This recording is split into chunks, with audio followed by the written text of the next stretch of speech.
chiusura delle borse, realizzato in collaborazione con il Sussidiario.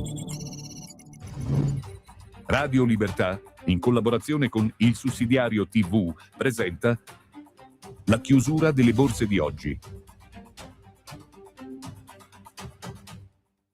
Una buonasera e ben ritrovati in questo finale di pomeriggio per vedere come sono andati i mercati europei. Mercati europei generalmente in terreno positivo, la borsa italiana è quella a segnare il risultato peggiore. Piazza Affari lascia sul terreno 1,30 con la borsa di Parigi invece che segna un più 0,22%, Madrid 0,48% sempre in aumento, Francoforte una salita dell'1,24%, borsa londinese quasi un punto in più 0,99%, chiudiamo con l'Eurostoxx che segna un timido 0,08%, comunque tutte queste in territorio positivo a parte Piazza Affari che come ricordavamo perde 1,30. Da parte mia un ringraziamento per l'attenzione, vi rimando ai prossimi aggiornamenti sempre con i dati della borsa, grazie e alla prossima.